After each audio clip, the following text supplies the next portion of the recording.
Olá, meu irmão, minha irmã, graça e paz. Deus abençoe a cada um que nesse momento está reunido aí com a sua família para meditar na palavra de Deus. Eu convido você a abrir comigo lá em Lucas capítulo 5, que fala da pesca maravilhosa. Capítulo 5, do verso 1 ao 11, narra toda essa história, mas eu quero ler os versículos 4 a 6. Apenas o verso 4, 5 e 6, que vai dizer assim: Quando acabou de falar, ou seja, Jesus disse a Simão: Faze-te ao largo e lançai as vossas redes para pescar. Respondeu-lhe Simão: Mestre, havendo trabalhado a noite toda, nada apanhamos, mas sob a tua palavra lançarei as redes. E no verso 6, isto fazendo, apanharam uma grande quantidade de peixes e rompiam-se-lhe as redes. Amém? Que o Espírito Santo possa estar falando ao seu coração através desta palavra, onde as multidões iam atrás de Jesus para ouvir ele falando, e ele ensinava a todos, ele aproveitava as oportunidades para ensinar. No verso de número 1 a gente viu isso, que a multidão ia para ouvir Jesus, e ele falou, aproveitou vários momentos no Caná, nas bodas de Caná da Galileia, no casamento que ele fez, na sinagoga, quando ele ia aos sábados, nos montes, lugar onde havia pessoa, ele estava ali ensinando a palavra de Deus para as multidões, e vez por outra, em particular, ensinando os seus discípulos. E aqui não foi diferente. Ele ensinava ali as multidões a sua palavra, e naquele momento os pescadores, no verso 2, tinham acabado de chegar do alto mar, tinham desembarcado, estavam ali lavando as redes. Estavam lavando as redes, se preparando para o dia seguinte, mais um dia de pescaria. Estavam lavando as redes por quê? Quem é pescador sabe como funciona isso. Para retirar as sujeiras que estão grudadas para a rede não apodrecer. Retirar os galhos, retirar ali os gravetos, o lodo, as folhas, para no dia seguinte ir para alto mar em busca de mais peixes. Sendo que naquele momento eles não tinham pescado nada. E nós aprendemos o que aqui? Que precisamos também, na nossa vida espiritual, estar lavando as nossas redes. Sim, meu irmão, minha irmã. Aprender a ser curado, lavar as redes no sentido de ser curado, do pecado que tenazmente nos assedia, como diz a sua palavra. Não podemos estar carregando dentro do nosso coração ressentimento, não podemos carregar dentro do nosso coração mágoa, falta de perdão, vícios. Precisamos abrir o nosso coração para a cura.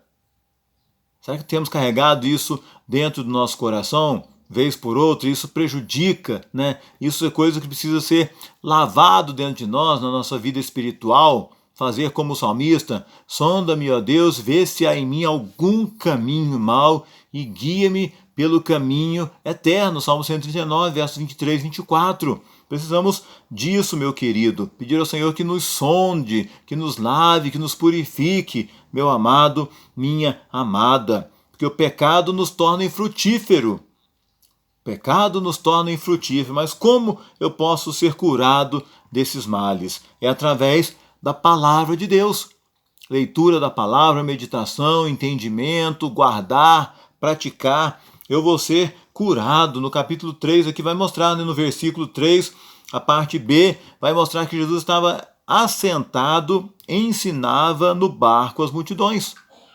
Ele aproveitou ali, a multidão estava apertando demais, ele sobe, pede emprestado o barco de Pedro, se afasta um pouco e continua pregando a palavra, porque a palavra vai nos purificar, a palavra vai nos limpar.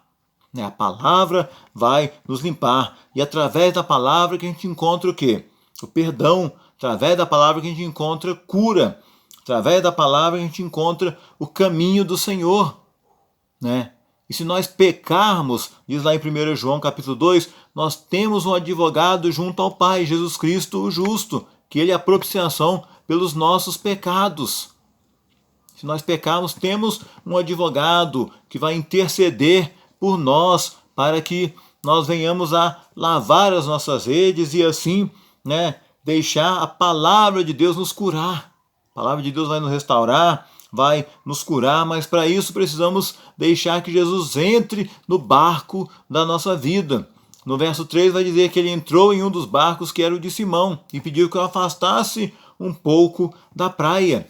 Deixar Jesus entrar no barco da nossa vida. Quando a gente deixa Jesus entrar, o problema é resolvido. Ele vai nos orientar, ele vai nos direcionar, vai nos mostrar o caminho que nós devemos seguir. Porque Provérbios vai lembrar para nós que há caminhos que ao homem parece ser bom, mas o final é caminho de morte. Que tipo de caminho você tem seguido? Jesus está no barco da sua vida, está te orientando, está te mostrando o caminho que deve seguir, meu amado, minha amada.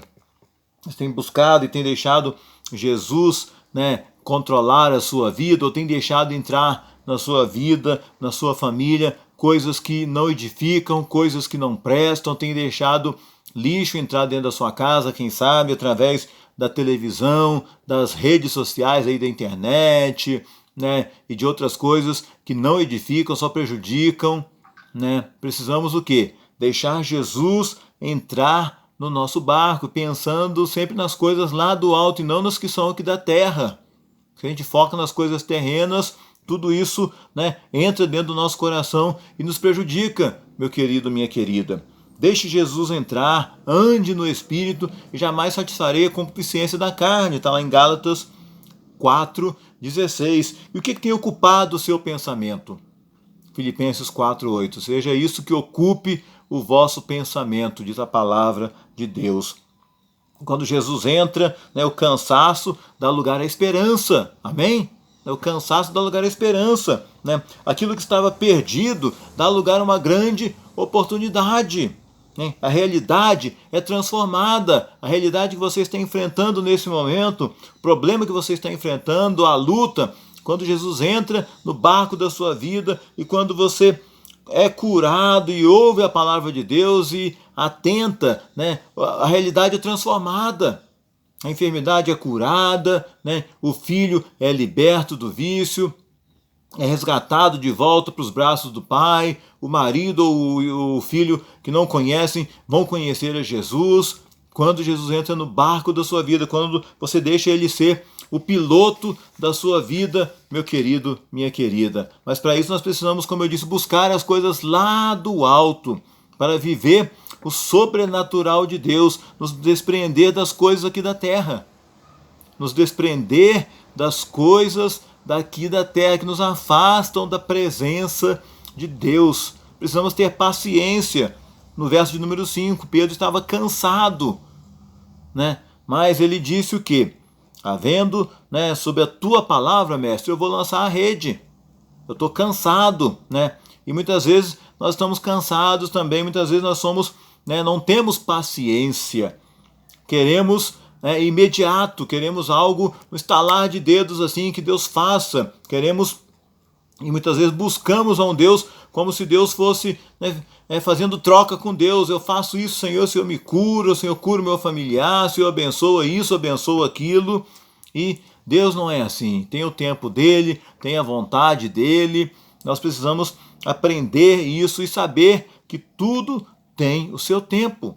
Tempo de chorar, tempo de se alegrar, tempo de semear, tempo de colher. Eclesiastes 3 vai mostrar que há tempo para tudo. E você tem procurado entender o tempo de Deus para a sua vida, para o momento que você está passando agora, para o momento que nós estamos passando como país, como nação, diante dessa pandemia do coronavírus e diante da luta que você está enfrentando, com enfermidade, com alguns problemas, você tem procurado entender o tempo de Deus e esperar no Senhor. Quando a gente entende isso, meu querido, a gente deixa de confiar em nós mesmos e confiamos em Deus, na palavra de Deus. Pedro deixou de confiar na sua própria experiência, deixou de confiar na sua própria sabedoria e escutou Jesus. Ele poderia dizer assim: quem é esse que está orientando a gente, que não conhece, não entende nada de pescaria? Ele é filho de carpinteiro, não entende nada de mar, de peixe, mas Pedro escuta Jesus. E quando a gente escuta Jesus, meu amado, o resultado é surpreendente. Qual foi o resultado aqui que nós lemos no verso 6? Apanharam uma grande quantidade de peixes.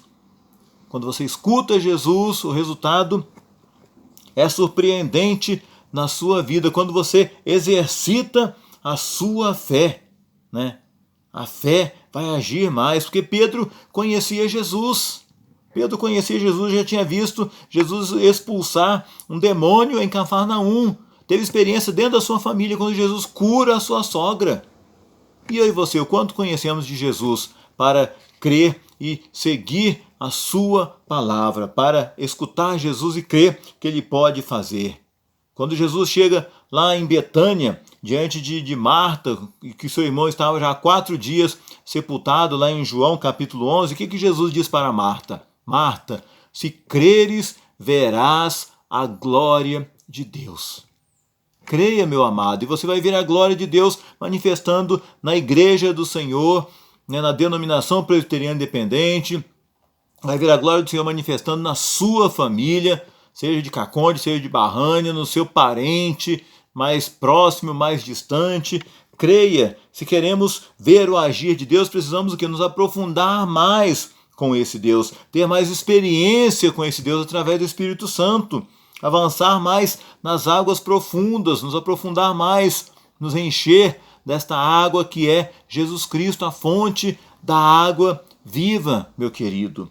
Pedro experimentou isso. Pedro experimentou, confiou, escutou Jesus. E aí o resultado foi surpreendente. Queremos, né, resultado surpreendente na nossa família, no agir de Deus, é experiência com Deus, é reconhecer e confiar não na sua própria experiência, não na sua própria sabedoria, não em você mesmo, mas no Deus que pode todas as coisas. No Deus que pode todas as coisas. E feito isso, Pedro, quando viu esse milagre que Jesus fez, no verso 8, ele prostrou-se aos seus pés, dizendo, retira de mim que sou pecador. Ele reconheceu que era pecador. Já tinha visto Jesus fazer alguns milagres, sim, mas reconheceu que era pecador, ou seja, sua natureza era pecaminosa.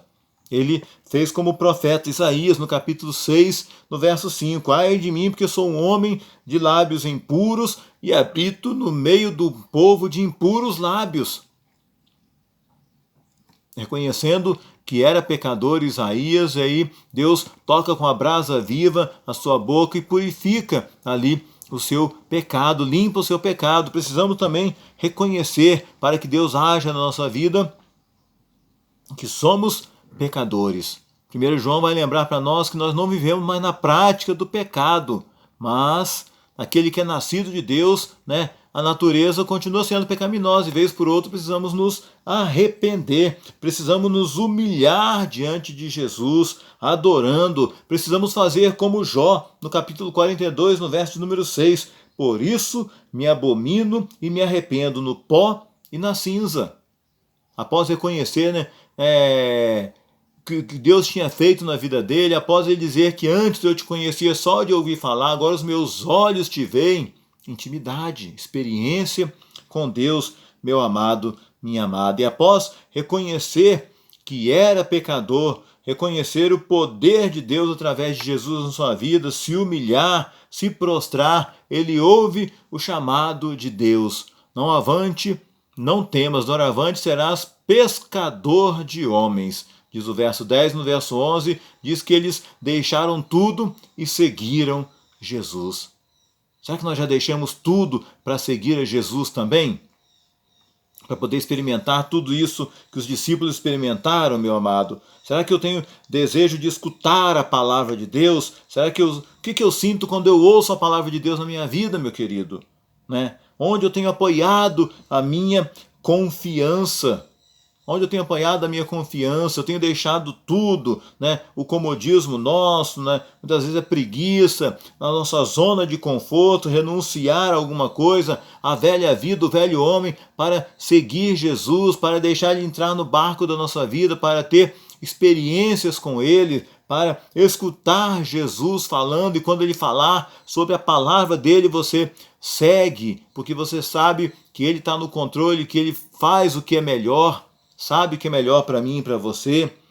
Que nós possamos, né, nesta mensagem de hoje, concluir da seguinte forma, fazendo esta oração: Jesus, entra no nosso barco, seja o piloto da minha vida, da minha família.